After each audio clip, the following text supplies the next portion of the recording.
começar? Sim. Nós vamos falar, Heitor, Luiz, Mariana, Luzia e Elton, vocês já conhecem, só conhecer, nós vamos falar um pouco sobre o estado de ânimo de afeto. Só que eu vou visualizar. A introdução. O estado de ânimo e afeto são conceitos fundamentais da semiologia psiquiátrica, já que refletem como o indivíduo experimenta e expressa suas emoções. Através do estado de afeto e ânimo, nós conseguimos refletir as emoções. O estado de ânimo corresponde ao tom emocional interno, subjetivo e duradouro, que coloreia, que dá cor, que floreia, por exemplo, a experiência pessoal. O afeto, em câmbio, é a manifestação externa, observável e transitória desse estado interno, com função comunicativa através da expressão facial, corporal e verbal.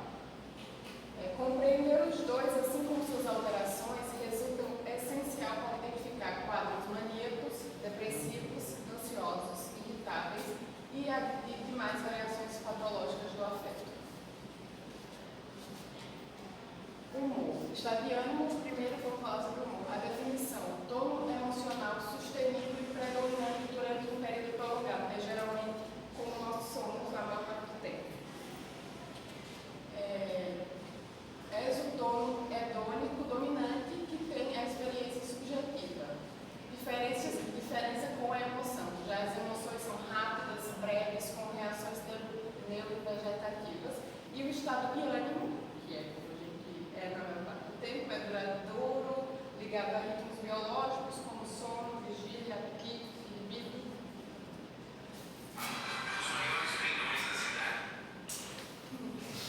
Algumas características podem ser a eutimia, a hipertimia e hipotimia.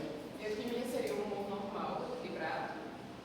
Hipertimia, o humor elevado, como a euforia. A hipotimia, tristeza, decaimento. E pela subjetividade, nós devemos descrever sempre com as palavras do paciente, como o paciente se sente triste, enojado, angustiado. Eu vou estar falando um pouquinho sobre o afeto. A definição é um padrão de condutas observáveis que expressa o estado emocional, que é a expressão facial, corporal e verbal. Com função comunicativa, pode ser congruente, que é apropriado, coerente com o estado do ânimo, e incongruente, que é inapropriado, que acontece quando o paciente ele ri, mas na verdade ele fica triste. Tá? Acrescentando mais um pouquinho aí sobre o afeto, que a gente não colocou, existem os tipos de afeto, que é o tipo positivo, que pode ser amor, alegria, gratitude, empatia. E o negativo, que é ira, tristeza, medo e fuga. E neutro, que é indiferença, ambiguidade emocional. As dimensões do afeto pode ser intensidade, que é débil ou forte, valência, que é positivo ou negativo, a duração, que é passageiro ou duradouro, como ela já falou. Quanto às funções, ela está relacionada à comunicação não verbal, regulação do comportamento, vínculo social e apego, a influência na saúde mental e física. E em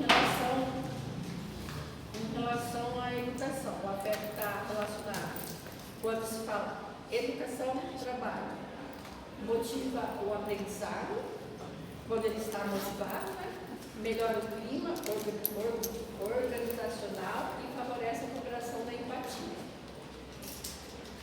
Isso tudo relacionado ao afeto. Vou falar um pouco sobre a neurofisiologia dos transtornos afetivos.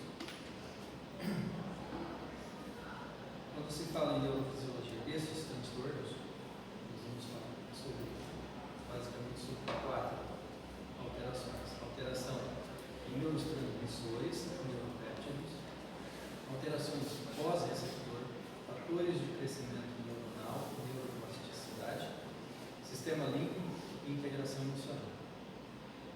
primeiro deles, alterações em neurotransmissores e neuropéptidos. Neurotransmissores são serotonina, 5-HT, a noradrenalina, dopamina, glutamato e GABA. E os neuropéptidos são hormônios de corticotropina e alterações de substância P, neuropéptido e peptídeo. O primeiro deles, a serotonina, 5-HT, aí uma diminuição da atividade em episódios de depressão em receptores 5-HT1A estão hipoativos e 5-HT2A hiperativos. A noradrenalina, há uma diminuição, transmissão em episódios de depressão, enquanto que em mania está associado a uma maior liberação. Na dopamina, receptores dopaminergicos, há uma diminuição na atividade na via mesolímbica, mesocortical, em episódios de depressão. E está associado à anedonia e a um aumento em episódios de mania. O glutamato, há um aumento na atividade excitatória, sobretudo em depressão resistente. GABA, há uma diminuição na transmissão inibitória, está associada à perda de equilíbrio, excitação e inibição. Os neuropéptidos, hormônio liberador, há um aumento no hormônio liberador de corticotropina, está associado à hiperatividade do eixo hipotálamo e hipófise. E na alteração de substância P, neuropéptido e vasopressina, todos modulando respostas ao estresse e ao humor. A segunda alteração é a alteração pós-receptor. Receptores serotoninérgicos, receptores noradrenérgicos, receptores. São esses dois: serotoninérgico e noradrenérgico. Nos serotoninérgicos, diminui a sensibilidade pós-sináptica de receptor 5-HT1A e aumenta a atividade em 5-HT2A em episódios de depressão. Os noradrenérgicos, há um aumento, uma autorregulação de beta-adrenérgicos em depressão, que é um aumento no número de receptores beta-adrenérgicos na superfície das células, que ocorre com uma adaptação, uma exposição prolongada a certos medicamentos como beta-bloqueadores. E há uma baixa com o uso crônico de antidepressivos, ou seja, a diminuição no número de receptores em células nervosas que respondem a uma determinada substância, como a serotonina. Com a exposição contínua do cérebro a doses elevadas de antidepressivos, como inibidor seletivo de recaptação de serotonina, que aumenta a serotonina, o corpo pode reduzir esses receptores na tentativa de manter o equilíbrio, o que pode, a longo prazo, alterar a resposta do neurônio e necessitar de ajuste terapêutico. E os receptores dopaminérgicos, D1 e D2, há uma diminuição desses receptores no núcleo accumbens em episódios de depressão, que seria esse núcleo accumbens, né? É uma estrutura cerebral, parte do sistema de recompensa localizada na base do prosencéfalo, na região anterior do caudado cutâneo, atua como centro do prazer, da motivação, do vício, secretando dopamina para gerar sensações prazerosas e impulsionar comportamentos de busca por objetivos e recompensa. Aí um aumento da sensibilidade do receptor D2, dopaminérgico, em episódios de mania, daí está associado com a euforia. Uma quarta alteração seria a transdução intracelular, dentro das células, alterações em proteínas G, AMPC, e proteína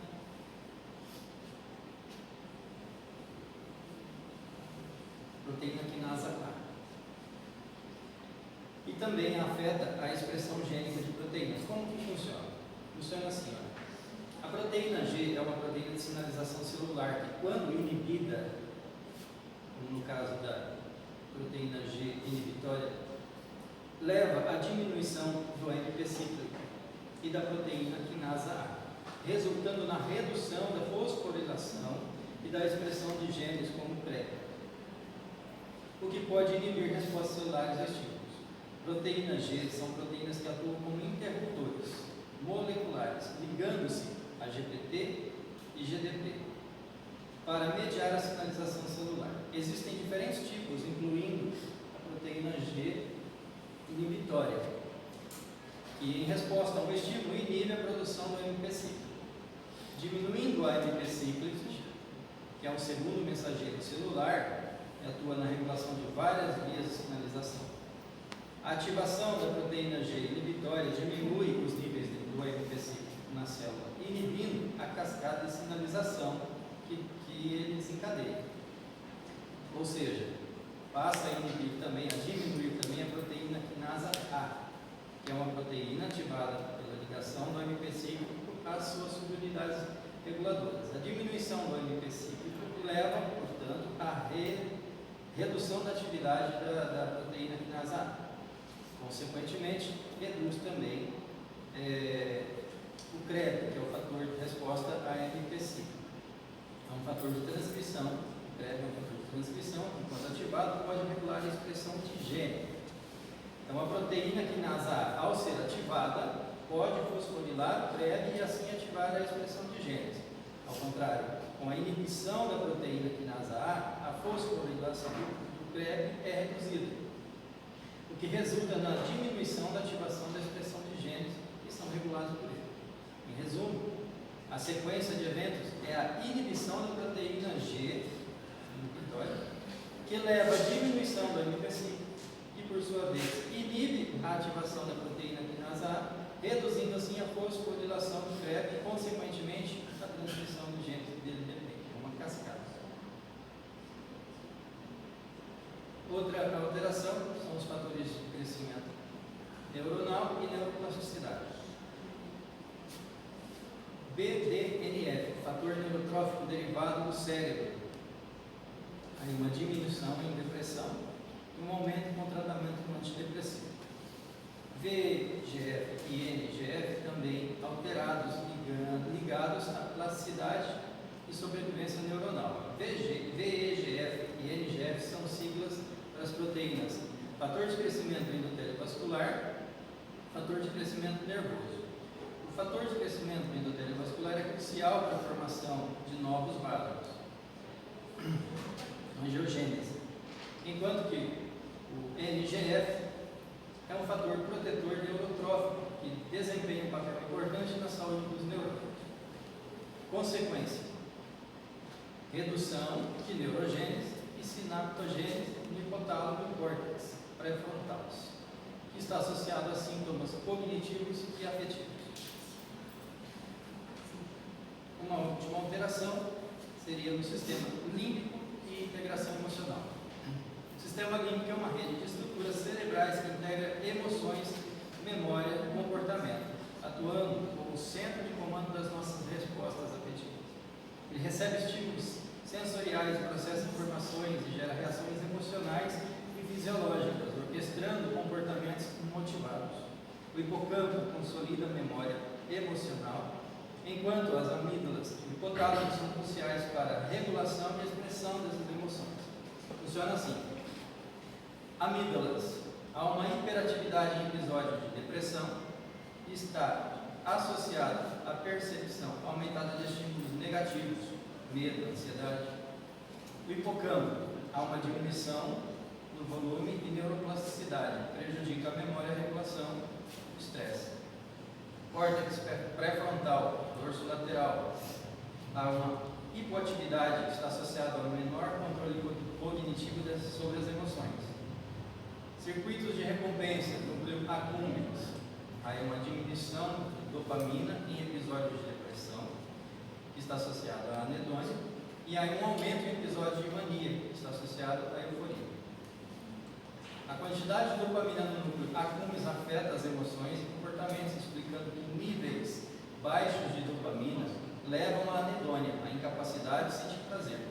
E isso na depressão, enquanto que em níveis elevados causam euforia no episódio maníaco. Em resumo, de tudo que nós falamos aqui, os transtornos afetivos, eles não se explicam apenas por falta de serotonina, mas por uma rede complexa envolvendo neurotransmissores, receptores, fatores tróficos e circuitos neurais que modulam a integração entre a emoção, cognição e a resposta ao estresse. Agora que nós já entendemos como funciona, podemos falar sobre o humor maníaco. Tem como suas características a euforia, o otimismo, a autoestima elevada, a taquipsiquia, a hiperatividade psicomotora, verborreia, compressão de linguagem. Eu fui buscar o que era verborreia, porque eu não sabia, e é quando a pessoa fala sem parar e fala coisas desconexas. É isso, professor? La verborrea es justamente lo que ella dice. Cuando la persona habla y no puede detener, hay una presión importante para el habla. No puede, es muy difícil interrumpir el discurso de esa persona. La verborrea, nosotros vemos como característica, por ejemplo, en el trastorno bipolar, en donde prácticamente no podés, si ustedes llegan a tener una entrevista a un paciente maníaco de un trastorno bipolar, van a ver que no respeta los tiempos de entrevista, te interrumpe, no podés hacerle preguntas, y generalmente no solamente hay esa presión para hablar, sino también se acompaña de una forma rápida del habla, habla en tono alto, que es gran, en forma rápida, que es la taquilania, ¿sí?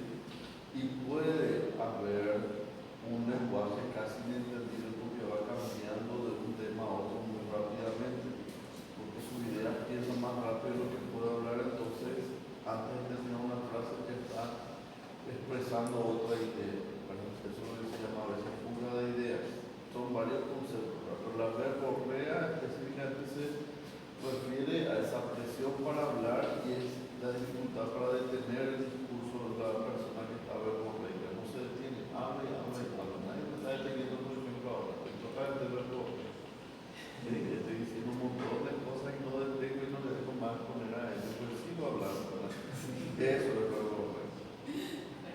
Então, observamos essas características do humor maníaco. Nessa fase, no humor maníaco também existem projetos grandiosos, gastos excessivos, poucas horas de sono, o paciente não sente a necessidade de dormir, faz planos mirabolantes que dificilmente vai conseguir executar, geralmente gasta muito mais do que ganha, problemas. A desinibição, inclusive sexual, e labilidade afetiva, passa de sorrisos à irritabilidade fácil. O diagnóstico da mania, transtorno bipolar tipo 1, como nós já vimos, hipomania, que o professor falou a diferença de uma para outra, bipolar tipo 2, psicotomia, e aí menos seria, como nós sabemos, menos grave, sem deterioro social, laboral, importante, sem deterioro social, laboral, e delírios, que são frequentemente congruentes com o ânimo expansivo, megalomaníaco.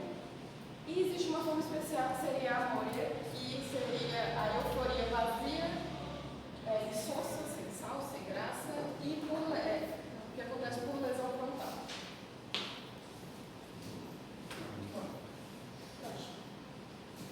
Vou falar um pouquinho sobre o humor depressivo, que eu tenho os sintomas principais, que é a tristeza, desesperança, baixa autoestima, infelicidade, astenia e fadiga vital.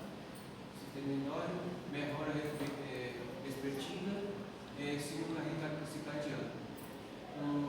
Reativos e variações cardíacas. Na clínica, o paciente vai apresentar apatia, anedônia, incapacidade de experimentar prazer, aislamento social, irritabilidade, diante facial, inibição psicomotora, faces hipomímica, bradifase, movimentos lentos, casos graves, apresentar anestenia afetiva. Humor,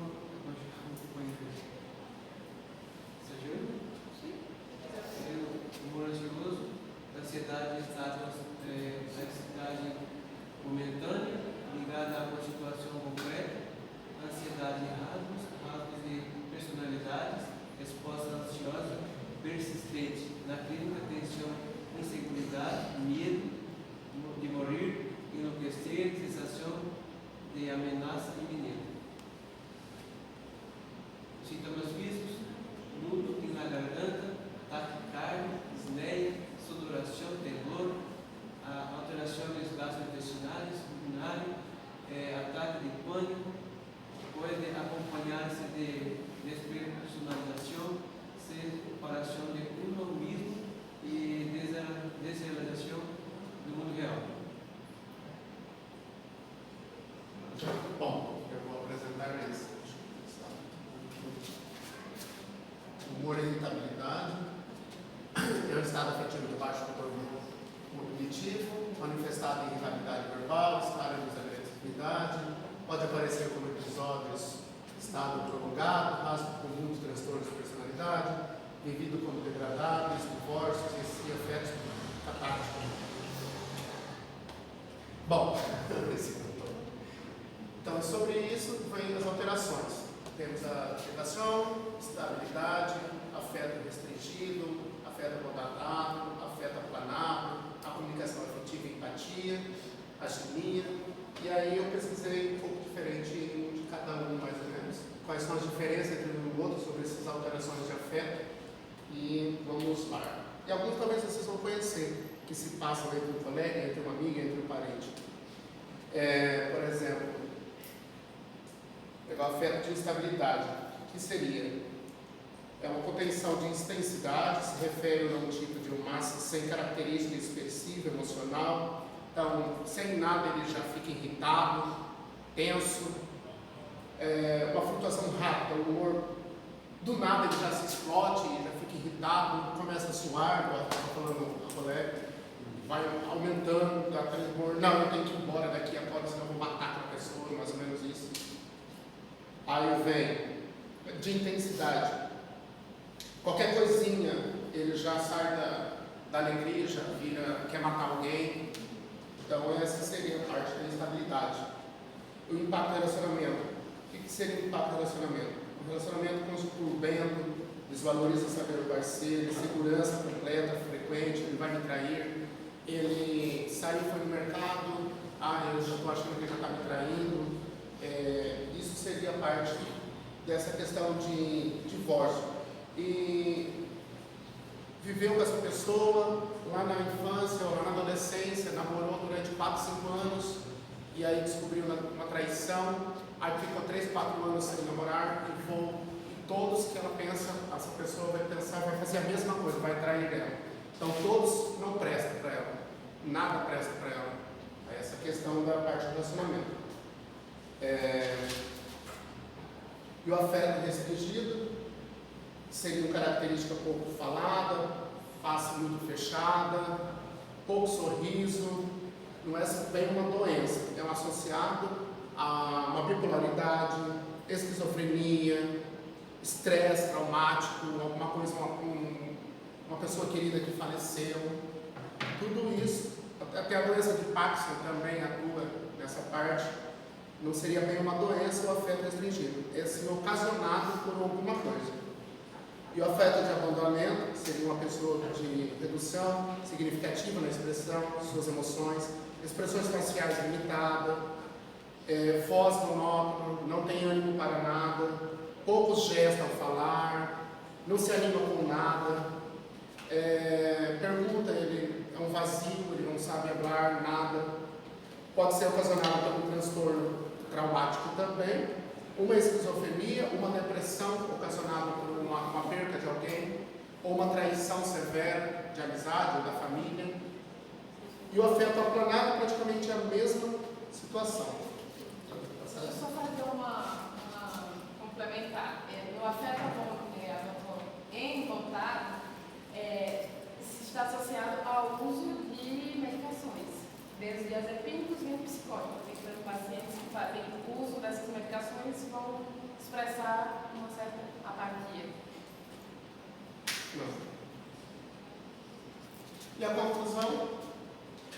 O estado de ânimo é uma experiência emocional interna, duradoura, subjetiva. O afeto a manifestações externas, se observa em transitório, que seria um dia estar bem, outro dia estar mal.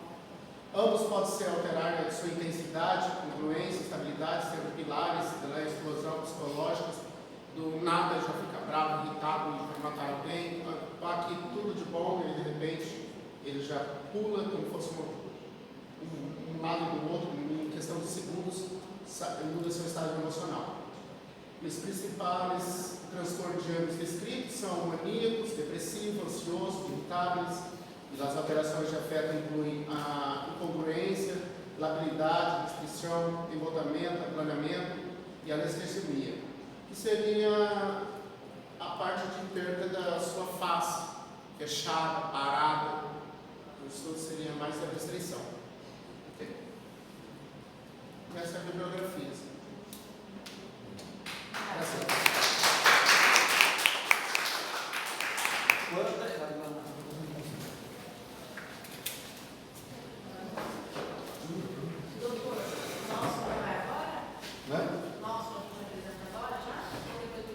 Voy a hablar un ratito, porque me parece muy importante.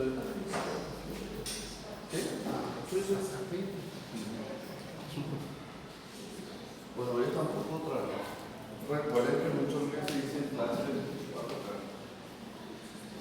Esto es importante. Una de las cosas que tenemos que evaluar en el examen del estado mental, aparte, como vimos, la conciencia, la atención, la memoria. Sí, tenemos que ver también el estado emocional del paciente. Eso nos puede orientar hacia muchos diagnósticos, ¿sí? O situaciones clínicas incluso. Es importantísimo la evaluación y esto requiere también, recuerdan cuando dan semiología médica donde tienen que usar todos sus sentidos, ver, escuchar, todo. Bueno, también en psiquiatría es importante. No solo la entrevista en sí, el diálogo, la palabra nos va a dar información. ¿Sí? Nosotros le podemos preguntar directamente a la persona durante la entrevista de estado mental cómo se estuvo sintiendo las últimas semanas o en el último mes, cuál era su estado emocional predominante en el último mes. La persona les puede decir de distintas maneras expresar cómo se sentía. Me sentía decaído, me sentía triste, sin ganas, sin energía. De mil maneras puede estar expresando su estado emocional. No solamente escuchar lo que les dice la persona, no solamente esa información verbal, hay que observar también sus expresiones faciales, ¿sí? La postura, la forma de vestir,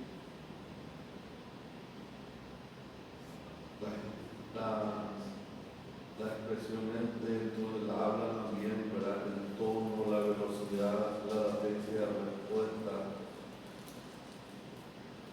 los altibajos que da en su discurso, si varía o no varía, monótono, son tono alto, un tono bajo.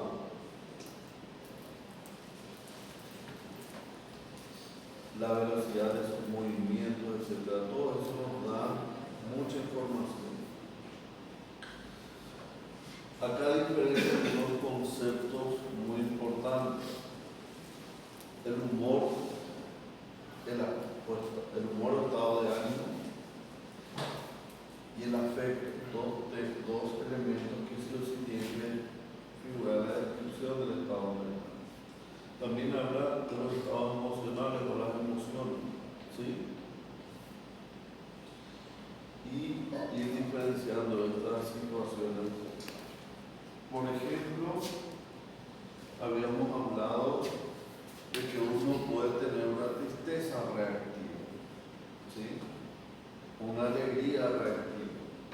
Por ejemplo, si llega un mensaje y les dice en el mensaje que se ganaron un auto 0 kilómetros, y no, ¿verdad? Se pueden sentir muy contentos y felices, ¿verdad? Una reacción emocional reactiva.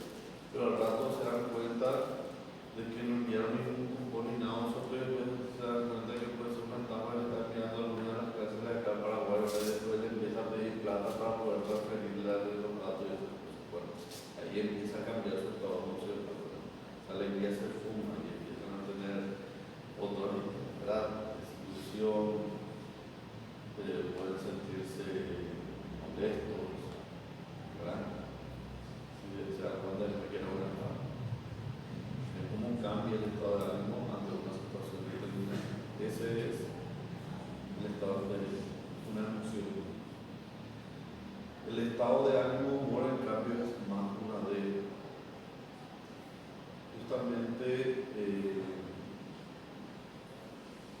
hoy estuve conversando con una paciente en consultorio y le dice que se siente mal desde hace 3 años.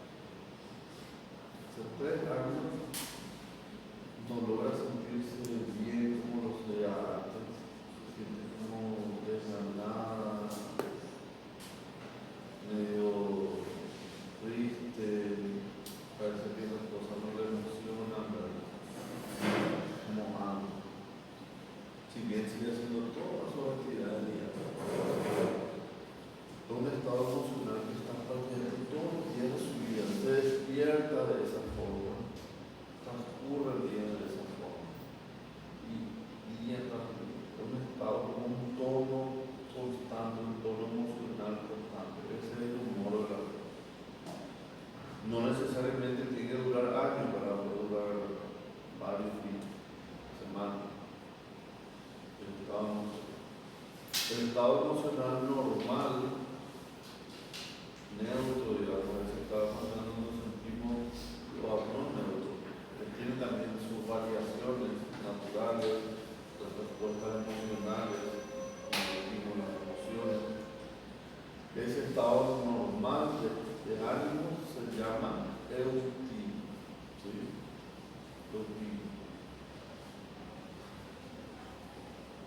Cuando hablamos de este humor afecto, no solamente se refiere a un tono emocional, sino que es un tono emocional subjetivo. La persona manifiesta sentirse de esa manera durante ese tiempo, ¿sí? Y eso lo vamos a obtener mediante la entrevista, en lo que nosotros vamos a tener que preguntarle cómo te estuviste sintiendo las últimas semanas, ¿sí? Aunque ustedes no crean, una persona con depresión puede tener un estado emocionales breves de alegría. Recuerdo una paciente con síntomas depresivos intensos, realmente era un episodio depresivo mayor grave. Igual logró sentirse o reírse por lo menos de una situación en un momento corto, pero después volvió otra vez a su modo bajo.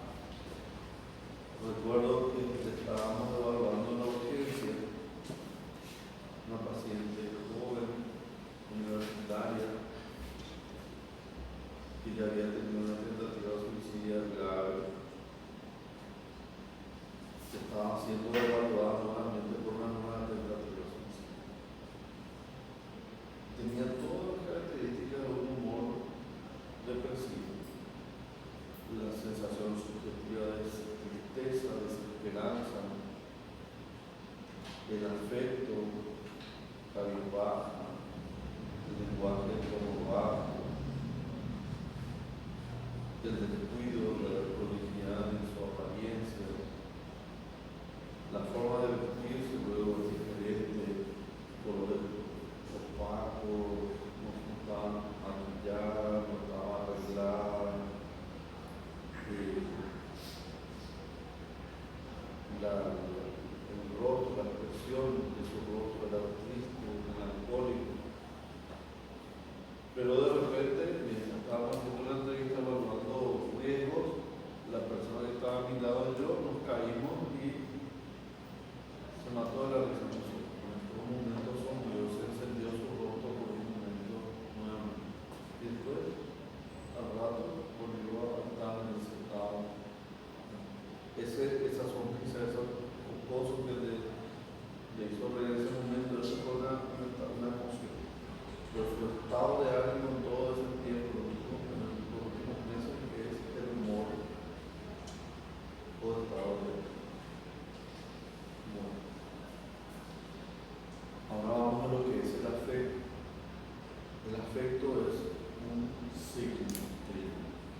sentir el paciente, así como el dolor.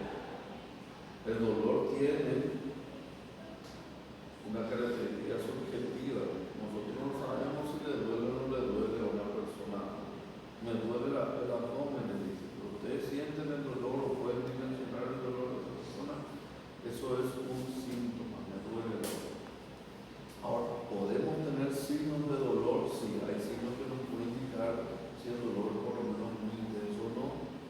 Puede haber alteraciones en la frecuencia cardíaca, la presión arterial que acompañan al dolor. Nos dice que el dolor es como muy intenso, ¿sí? Síntomas vegetativos pueden acompañar al dolor intenso. Esos son signos, ¿verdad?, que podemos identificar y rastrear. La facies dolorosa es un signo, porque identificamos el rostro de una persona que le duele la postura operaria momentánea en la parte articular aguda es un signo que expresa un dolor que cede por esa posición. Son signos, son cosas que vemos, que observamos, nos está indicando algo. Cuando la persona reacciona a la descompresión del abdomen, ¿verdad?, es un signo de dolor. Inclusive cuando reacciona a dolor, hace una defensa muscular cuando le estamos percutiendo el abdomen, está diciendo, está irritado el peritoneo. En general, se habla de peritoneo agudo. Está diciendo, ¿verdad? Son signos que podemos identificar, son cosas que buscamos y identificamos, ¿sí? Lo mismo pasa con el afecto. El afecto es un signo y se demuestra por esas características que estoy diciendo, ¿verdad? La persona puede sentirse triste, desesperanzada, pero su expresión facial, su rostro triste, melancólico, lloroso, a veces inclusive, la mirada hacia abajo, el tono bajo de su lenguaje, el lenguaje lento, los hombros caídos, ¿sí? Todo eso son signos. Ese es el afecto. Y el afecto puede estar o no en relación con lo que la persona manifiesta sentirse, ¿sí? Entonces tenemos tres cosas: una emoción, que es un estado breve, reactivo; el humor, el estado de ánimo, que es el tono afectivo en un periodo de tiempo; y el afecto, que es una expresión subjetiva, recuerden mucho. Y el afecto, que es un signo, que es algo que observamos, ¿sí? Modo.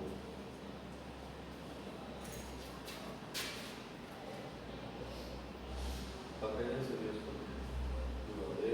Bueno, recuerden que los estados emocionales se expresan de varias maneras.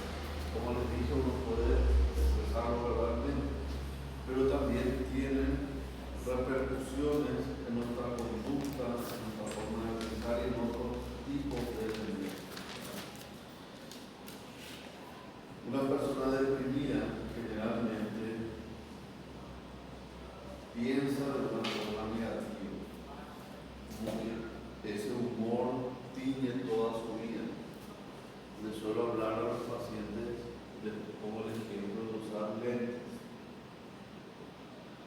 con un color de cristal determinado.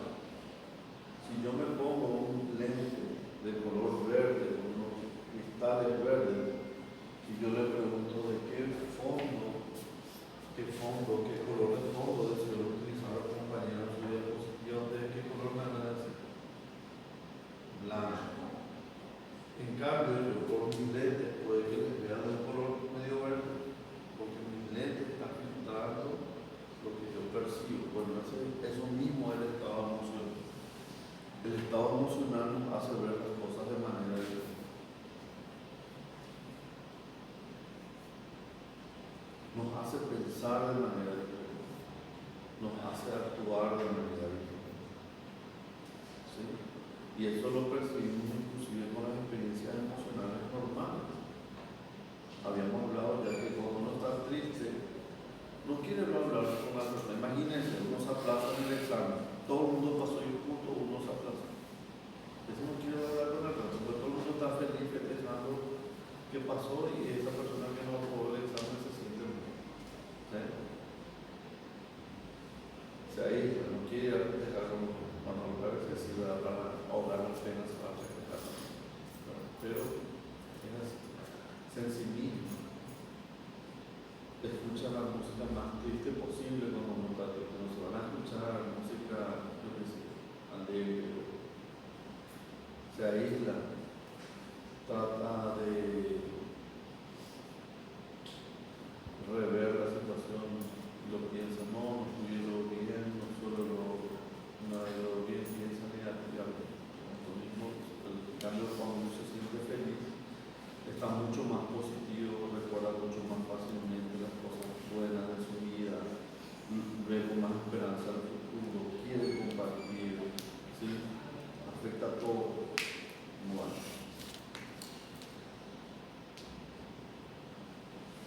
Ustedes recuerden que una vez les dije, ¿por qué me gustaría tomar esta carita? ¿Qué expresa esto?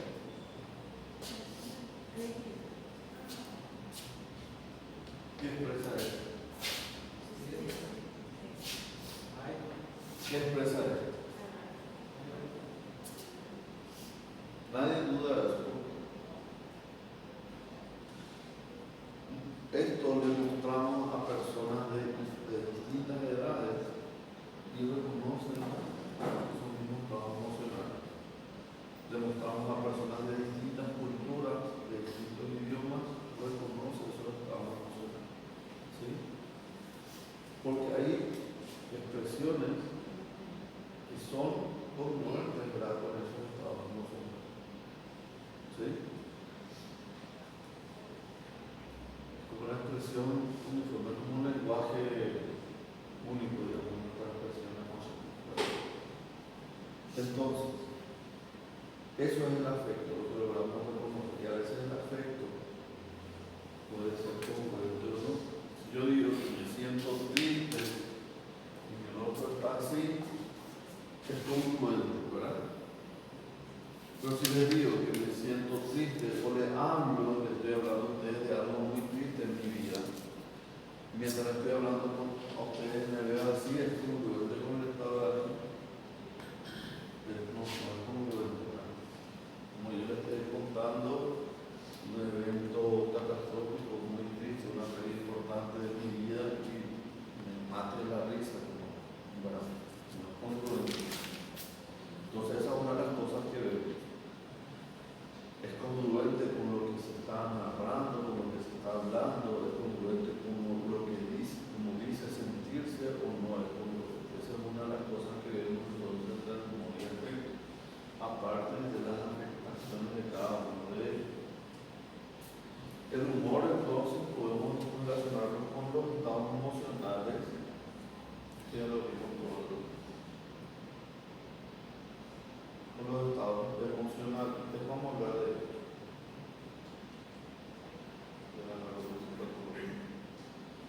con los distintos estados emocionales.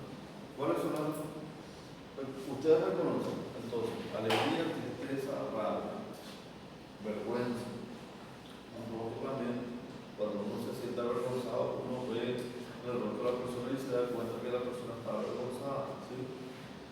Etcétera, etcétera, etcétera. De todas esas maneras podemos expresar el humor de la persona. ¿Sí? Así como vemos, hay muchas formas de expresar. Humor ansioso, humor ansioso cuando la persona se siente angustiada, humor angustiante, desesperanzada, afecto. ¿Sí? Hay una expresividad en el afecto. La expresividad está conservada, está exacerbada, está disminuida. Bueno, acá habla, por ejemplo, del humor maníaco o hiperactivo. Les hace pensar, no en la alegría normal, ¿sí? Le hace pensar en una situación más marcada que la alegría normal. Por eso dice, ¿verdad? 2 donde la persona expresa de esta manera, se siente genial. Justamente otra vez hoy vino una paciente que está tratada desde hace años. Yo la conocí siendo residente, estuve internado, yo era residente, y vine a encontrarla aquí después de varios años, y muy lejos, vine a encontrarla en la casa. Diagnóstico trastorno bipolar. Cuando estuve ingresada tenía un efecto adverso probablemente al tratamiento, se llamaba capricio. Esta señora hoy vino totalmente diferente a como suele venir. Se sentía todo, estoy espléndida, yo creo que me quito un remedio, porque ya me siento mucho mejor, me siento bien. Una señora que tiene, creo que se puede decir, aproximadamente, me siento bien, no me puedes quitar un poco más de la que te apina o del valproato, que tomo mucho. Estoy tomando 3 al día, pero eso es mucho. De bajarme la medicación porque me siento muy bien. Me siento muy bien, me siento feliz, estoy alegre. ¿Verdad? Eso es la forma en que suelen expresar. Pero finalmente, no es tanto así. No se da cuenta, ella se siente en el mejor momento de su vida. Tenía ropa colorida. Bueno, en la época del verano, la capacitación, yo estaba en un solo usar ese tipo de ropa. Estaba maquillada. Nunca tuve maquillada a ella. Yo y ellos en esta hora, pero estaba maquillada con un rojo ahí en su, ¿verdad? Es más, su marido tuvo que ir a entrar a otro consultorio y antes de entrar le dijo, decirle que a los doctores bien las cosas. Pero a ellos le pregunté, ¿qué es lo que tanto que yo dice que estoy hablando demasiado? La correa. Ella no se da cuenta. Ella se siente espléndida, genial, genial, se siente doctora, genial. Antes me daba mucho sueño por remedio. Ahora yo me despierto con mucha energía. Está con quetiapina, valproato y otra cosa más para que tendría que estar medio así para el verano. Ya está súper energético. ¿Sí? Súper motivada. No sé qué es lo que le pasa a mi marido, puede ser que yo hablo mucho. Yo no hablo mucho de ahorita, estaba ronca. Y decía, casi no puedo ni hablar, pero estaba ronca de tanto que estaba hablando. Verborragia, uno de los síntomas de la verborragia van a ver que la persona de tanto que habla, se queda ronca. ¿Sí? Tiene una voz ronca, ya está todo irritado, su vía respiratoria de tanto que está hablando. ¿Sí? Entonces, al contrario, ella está haciendo, aparentemente está funcionando, pero está en una hipomanía ahora. ¿Sí? Entonces está tomando hipomanía. Ya piensa que está genial. Ya quiere no dejar su remedio, porque se siente bien. Entonces, el humor hipertímico es eso. La persona se siente genial, bien, se siente en el mejor momento de su vida, se siente eufórica. Es más, contagia eso. Cuando ustedes ven a una persona maníaca, contagia ese, es un afecto que se llama afecto expansivo, se expande su estado emocional, te contagia esa alegría, esa energía, parece que hasta voy a querer hablar rápido y fuerte y tener más energía. Se expresa entonces en su conducta, en sus pensamientos. Piensa que es la persona más inteligente, ¿sí? Piensa que es la mejor en lo que hace y en lo que nadie le puede, ¿verdad? Tiene una autoestima inflada de una forma sin autocrítica, ¿sí? Piensa que puede gastar todo el dinero porque es tan inteligente que lo va a volver a conseguir plata así, ¿verdad? a veces se siente tan expansivo, tan alegre, algo así que quiere compartir su alegría y empieza a regalar sus cosas. También todo eso es expresión de su estado anímico hiperactivo. Esa la habilidad afectiva se presenta muy frecuentemente. Es muy fácil que una persona que está en el episodio en un estado de hiperactividad, de euforia, pase a la irritabilidad. ¿Cómo pasa generalmente eso? Cuando le tratas de sujetar, le tratas de tener en su discurso o le objetas algo y ahí empieza a ponerse nervioso. Cambian muy rápido, a veces llega la irritabilidad y a veces se pueden poner agresivos. La desinhibición, eso ya lo hablamos en otro momento, pero ven cómo ese estado emocional es tan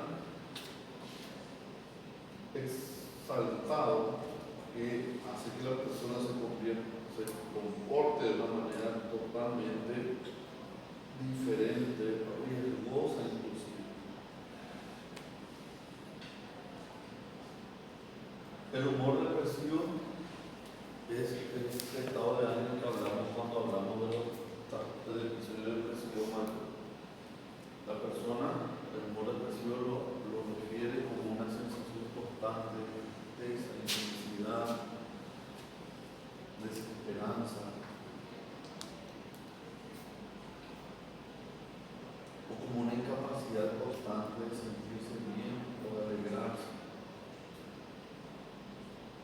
También repercute en su afecto, en las expresiones faciales, la forma de vestirse. Generalmente hay muchas veces hay descuido, porque la persona se siente tan mal que ni siquiera logra hacer las actividades mínimas, se siente a veces sin energía para levantarse de la cama, ni siquiera tiene ganas de asearse, de peinarse, de arreglarse, de vestirse, se pone lo que tiene ahí.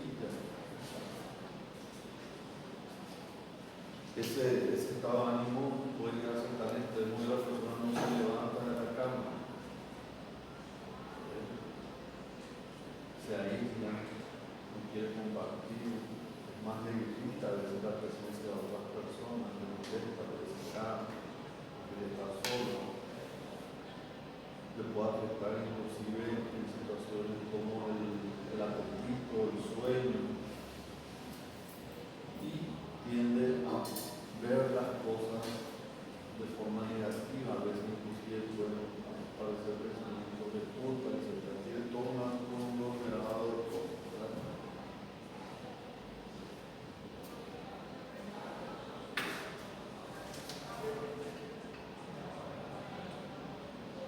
Acá estamos hablando del humor ansioso, ese estado de angustia, ¿sí? Le llamamos ansiedad, nosotros le llamamos angustia o intranquilidad. Algún momento habremos sentido esa angustia, por ejemplo, cuando está próximo a una situación determinante de nuestra vida. Por ejemplo, nos tenemos que operar porque hay que corregir algún problema de nuestra salud y está próximo a una cirugía grande. Nos genera ansiedad, nos genera preocupación, nos genera incertidumbre, estamos muy tranquilos. Nos centra nuestra atención en esa situación. Bueno, la ansiedad a veces no tiene un objeto específico, es una ansiedad constante que nosotros no damos ni entendemos por qué lo sentimos así. También tiene su expresión, ¿verdad? El rostro, temeroso, angustiado, ¿sí? Podemos ver también que la persona que está en una situación angustiante, ansiosa, puede tener una expresión irritable, está irritable en algún momento, especialmente cuando se siente algo. Y es un extremo de ansiedad que no pueda salir de esa situación, no se sienta atrapado. Puede llegar inclusive a la agresividad de una persona que está en ansiedad, como no agresividad, la agitación, un estado de ansiedad. donde, especialmente las películas antiguas, donde ocurre una situación que son más exageradas en las comedias. No sé si recuerdan esas comedias de antes, donde justamente caricaturizaban esa situación. Por ejemplo, había una comedia que se llamaba ¿Dónde está el piloto? No sé si ya van a ver esa comedia, viejísima. ¿Dónde está el piloto? No sé cómo era en portugués. ¿De dónde? Bueno, no sé cómo se llama, qué título tenía en Brasil esa película, ¿verdad? Pero una comedia, ¿verdad? Y en una parte donde el avión se enferma el piloto, se enferma el copiloto, se empieza a enfermar un montón de gente, y hay un tipo que era piloto de aviones de combate, pero tenía un trauma, un estrés postraumático, era el único que podía pilotar el avión, ¿verdad? Bueno, porque si es que en una situación cuando el avión empieza a perder altura y otras cosas, pues no hay un piloto que esté haciendo, la gente entra en crisis, una persona comienza a gritar, ¿verdad? Y a veces pasa eso, ¿verdad? Cuando uno está con mucho miedo, empieza a agitarse o se pone en una situación de rehén. Siempre hay un rehén que entra, de tan angustiado que está, entra en una crisis y empieza a hacer un escándalo y al final o termina matándole a ese pueblo o le meten un golpe para que se tranquilice o no. Puede llegar a la agitación, inclusive el estado de ansiedad por todo lo que es muy importante. ¿Sí? Tiene repercusiones en el cuerpo. La persona angustiada también puede estar inquieta, en los síntomas de adrenérgicos, etc. La inquietud en una persona con hipertimia es diferente a la inquietud de una persona con ansiedad. ¿Verdad? La otra persona hipertímica está inquieta por ese exceso de energía que tiene, ese exceso de energía emocional que tiene, hace que no se quede quieto, que hable.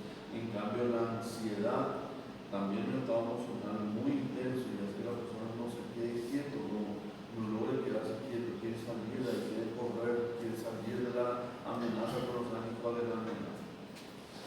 Todo eso son expresiones de ese tipo de estados emocionales. El humor irritable o disfórico es la persona que fácilmente se irrita, se molesta, se enoja, ¿sí? Un estado en el cual la persona nota que situaciones que no le molestarían en otros momentos de su vida no le irrita. Por ejemplo, una señora viene a consultar y dice: estoy mal, no tengo paciencia para nada, para nadie. Ni a mi hijo no le tengo paciencia, normal. Cualquier cosa que me quieren abrazar y eso ya me molesta, ya me deja que estoy irritable, ¿no? Sí, estoy irritable. ¿Sí? Y eso es desagradable. La persona de un humor, no sé cómo le decir, es un estado emocional incómodo. La misma persona se da cuenta de que ya que el bar es como se paré, se enoja, te van. ¿Sí?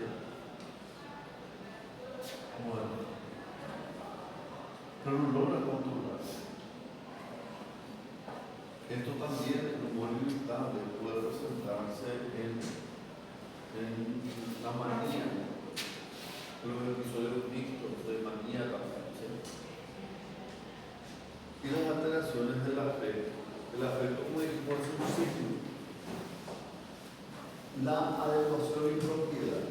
Ahí vemos si es congruente o incongruente, ¿verdad? Lo adecuado, lo normal, lo esperado es que nuestro afecto esté, nuestra expresión física, corporal, nuestro lenguaje, todo eso esté relacionado con nos sentimos emocionalmente y en el grado que nos sentimos emocionalmente. Pero a veces, como dijimos, puede uno expresarlo de una manera. Por ejemplo, está hablando de la muerte de su esposo o de su hijo y contarlo en forma de un chiste y reírse y cosas así. Eso no es algo cómodo.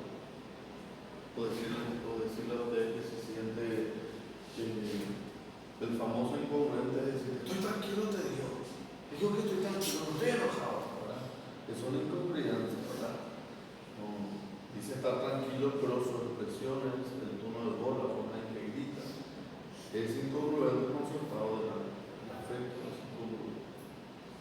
¿Sí? La ambivalencia afectiva es algo muy interesante. Es la presencia al mismo tiempo de emociones o expresiones contrapuestas. Se puede presentar. Entonces, pues, eso lo explican de una manera que entendés que es una ambivalencia, ¿verdad? Por ejemplo, en una relación puede decir, quiero estar, le quiero mucho, pero no aguanto, no quiero estar al mismo tiempo. Por ejemplo, le quiero mucho a mi marido, pero me molesta demasiado su presencia. ¿Entiendes? Es una situación donde por un objeto, por una situación, etc., tenemos emociones contrapuestas al mismo tiempo, es la ambivalencia. La estabilidad de la contención e intensidad, ¿verdad? Cuando hablamos del aplanamiento afectivo, del afecto embotado y el afecto restringido, estamos hablando justamente de la intensidad de las emociones, ¿sí? Por ejemplo, del aplanamiento aplanado lo hablamos ya en la esquizofrenia, ¿sí? El aplanamiento afectivo o el afecto restringido aplanado lo podemos ver, por ejemplo, en la esquizofrenia como uno de los síntomas negativos de la esquizofrenia, en donde la expresión emocional, ya sea a través del lenguaje, de los rasgos físicos, de la postura, etc., está muy restringidos, son muy poco expresivos, o inclusive hay una falta de expresividad emocional en la cual la persona parece ser jugador de poco, en donde no se ríe, no se está feliz, es una cuestión totalmente clara. El aspecto embotado es una situación similar. La expresividad, etc., está totalmente disminuida, pero generalmente se debe a un factor, ¿verdad? En este caso, farmacológico, una forma en que suelen hablar algunos doctores, ¿verdad? Afecto embotado, ¿sí? Cuando no puede, por ejemplo, una persona que está tan adormecida por un hipnótico sedante, no expresa emociones, está como un estado medio de sopor, digamos, ¿verdad? También sopor. Yo estoy hablando muy bajo, pero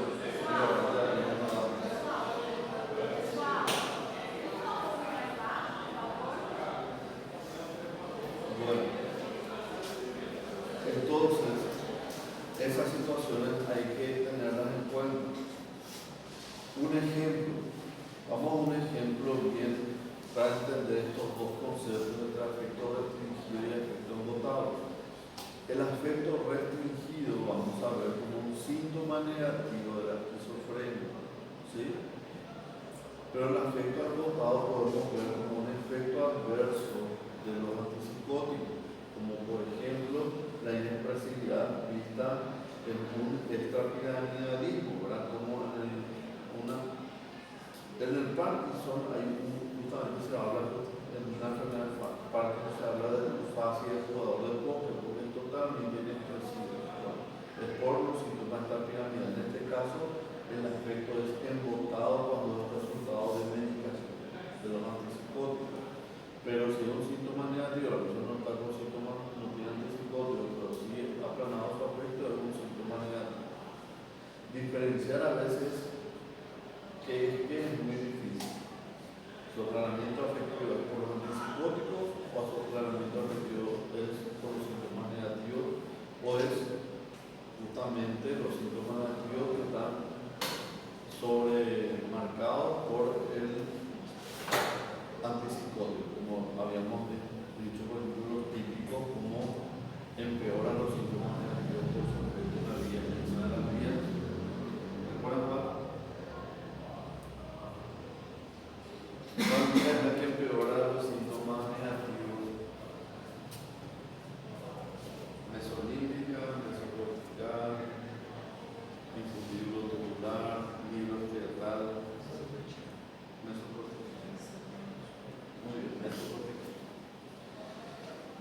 Bueno, después tenemos la comunicación afectiva y la empatía, ¿verdad? La comunicación afectiva lo vemos justamente de poder expresar nuestras emociones. Hay personas que les cuesta verbalizar, no pueden decir, ahora estoy angustiado, nervioso, ¿sí? No logran comprender su estado emocional, entonces no logran poder decirles cómo se sienten en ese momento, ¿verdad? También está la empatía. La empatía a veces, les voy a dar un ejemplo en el cual hay una dificultad para entender la expresión anímica de otra persona. ¿En quiénes se puede ver eso? Creo que vos hablaste. ¿Quién fue el que expresó esa parte? ¿Verdad? En el autismo. ¿Sí? En el espectro autista muchas veces hay una dificultad para reconocer las expresiones emocionales de otras personas. No logran interpretar si la persona está alegre, está triste, está molesta, etc. ¿Sí? Les cuesta entender. Muchas veces ni siquiera logran comprender sus propias emociones en el espectro autista. ¿Sí? Bueno. Entonces la lexitimia específicamente es la incapacidad para verbalizar. ¿Se entiende estos conceptos? Me parece súper importante que entiendan porque las expresiones de cada año son muy frecuentes. Entonces vimos, humor es lo mismo que estaba hablando. Afecto es la expresión del signo. Estado emocional es algo breve, reactivo, las emociones. ¿Sí? Los sentimientos, no, los sentimientos son otra cosa. Eso ya no vamos a. Usted averiguó qué son los sentimientos. ¿Sí? Bueno. Está comprendido esto, ¿verdad? Nada, no sé si quieren calcular algún concepto, algo que quedó medio claro. La diferencia entre incontinencia afectiva y la habilidad emocional.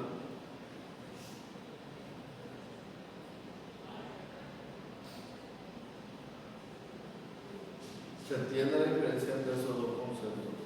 Incontinencia afectiva y la habilidad emocional. ¿Sí o no? Más o menos. La incontinencia afectiva es la incapacidad de contener las emociones. Por eso es una incontinencia afectiva, ¿verdad? La incapacidad. Sí, o la dificultad. Dificultad, para ser más claro. Por ejemplo, nunca vieron que van a visitarle a su abuelita o a su abuelito viejo y les ven más ya empieza a llorar, ¿verdad? Esa es la incontinencia emocional. ¿Sí? Se emociona tanto que no logra controlarse y empieza a llorar. Puede llorar de alegría, puede llorar de felicidad, lo que sea, pero yo no sé si alguna vez les pasó eso. No sé si conocen a alguna persona mayor y les ven y se pone a llorar. ¿Entienden? Esa es la incontinencia, no logra controlar, no logra contener sus emociones. ¿Sí? Por ejemplo, que yo me ponga a llorar aquí de repente no es adecuado. A veces, imagínense que yo esté en consultorio y viene una persona que me cuenta una situación triste y yo me pongo a llorar ahí con la verdad. Eso uno tiene que contener, puede ser que me afecte y haya empatía, que entienda la tristeza o comparta la tristeza de esa persona que está sintiendo, pero yo tengo que contener mi estado emocional. ¿Sí? En algunas situaciones. Por ejemplo, ¿entienden lo que les digo? En continencia afectiva hay capacidad para contener las situaciones en distintos contextos.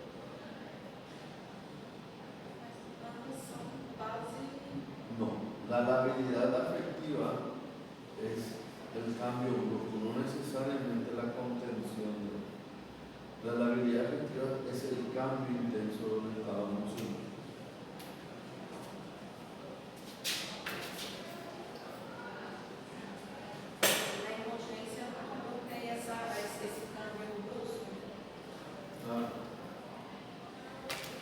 La habilidad afectiva es ese cambio, no hay un punto. Estoy aquí tranquilo y de repente estoy afectado.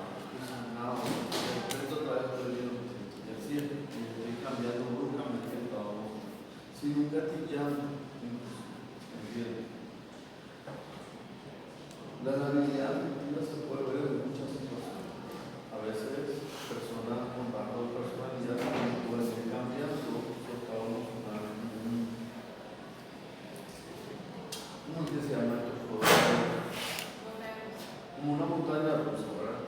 Emocional, ¿verdad? Esa es la realidad de la gente. Son cambios bruscos. ¿Sí?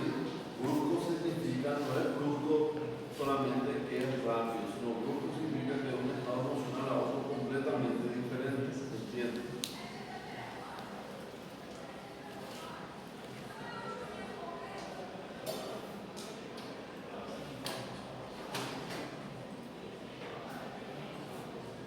Hay otro grupo que quiere exponerles, ¿verdad? Pero yo no sé si nos va a dar el tiempo. ¿Qué les parece si descansamos un ratito? Pues yo también quiero terminar la parte de trastorno de ansiedad.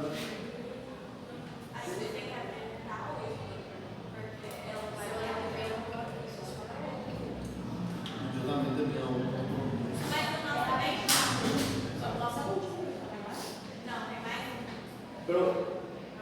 Pero vamos a descansar un ratito, pues yo creo que estamos un poco cansados. Después presentan eso y vamos a tratar de terminar.